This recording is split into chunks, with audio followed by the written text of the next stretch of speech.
Increasing your credit score can sometimes feel like you're putting your hand into an alligator's mouth, and boy can it hurt. So with a little bit of patience and a little bit of know-how, we can give you 3 ways to boost your credit score that you maybe haven't tried. So why not give it a shot right now?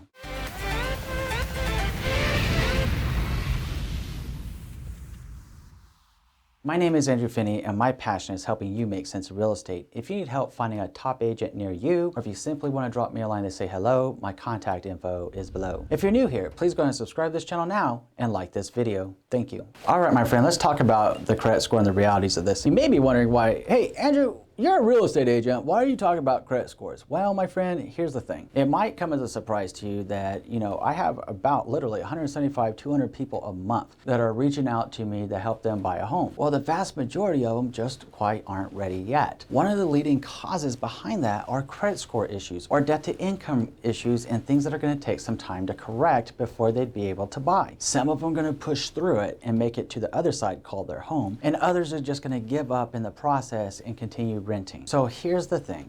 You can be a homeowner if you want to be. And when people start looking at getting serious and taking ownership for their actions and holding themselves accountable is whenever they have a goal in mind. If your credit score is holding you back from your goal, whether it's becoming a homeowner or whether it's buying your new car or whatever the case may be, let's get real with 3 things you can give a shot right now to get your credit score boosted. The first thing that you can do is to nail down that 1% utilization rate. Now, if you've never heard of utilization rate before, I'm gonna break this down very easy for you. A utilization rate is, let's say that you have a $1,000 credit limit on your credit card, and let's say that you have it charged up to $800 right now. If you looked at the way a credit utilization would break that down, is they would say you have an 80% utilization rate. In other words, that amount of money you have charged on your card divided about the total limit itself. So that in this case is 80% since we had a $1,000 balance. If we are going to nail it down and we're going to do some good for your credit score, what we want to do is we want to try to nail down that 1% utilization rate. For reference, if that's a little too hard, you can also start by getting your credit score balances under a 30% utilization rate. For the purpose of the example of having a $1,000 credit limit on your card, then you'd want to keep your balance under $300 to nail down the 30% utilization. That's going to be very healthy for you as you keep going down to the 1%. Now, 1% can be tricky, and here's why. If you have a $1,000 credit line and you're only supposed to nail it down to 1% of $1,000, well, that's like $10.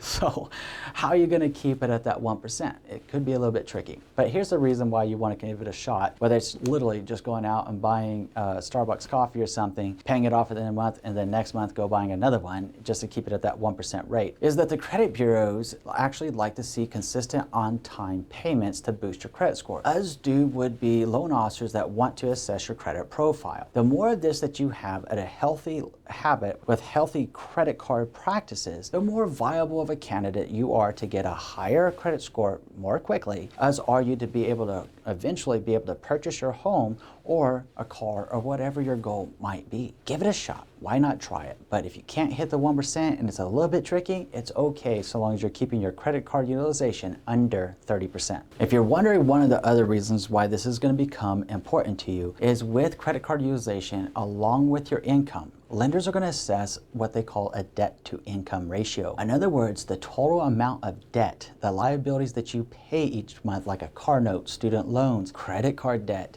any other debts that you are obligated to pay in relation to your income. They're going to take that total amount and divide it by your total gross income and form a percentage. Well, the higher your debt to income ratio, the less likely you are to be able to qualify for a home. In a lot of cases, that debt to income ratio might be able to be as high as 45 to 50%. I've made other videos about the conversation of a debt to income ratio. If you want to check it out, please do so after this one, once we've learned how to nail down your credit card utilization rate and why it's important to you. Going back to that debt to income ratio, what I want you to understand about the debt to income ratio itself is that you will not, even if you earn like $1 million a year, if your debts are like $500,000 a year on the $1 million capital that you earn, that's a 50% debt to income ratio. So even though you have like amazing income, you may not be able to buy the home that you want if it was like a $10 million home, and you could have otherwise qualified if you'd had a debt to income ratio maybe under 25 or 30%. Now, of course, I am not a loan officer. Who is the best person you can talk to about your debt to income ratio and how it's going to affect you purchasing a home? It's a loan officer.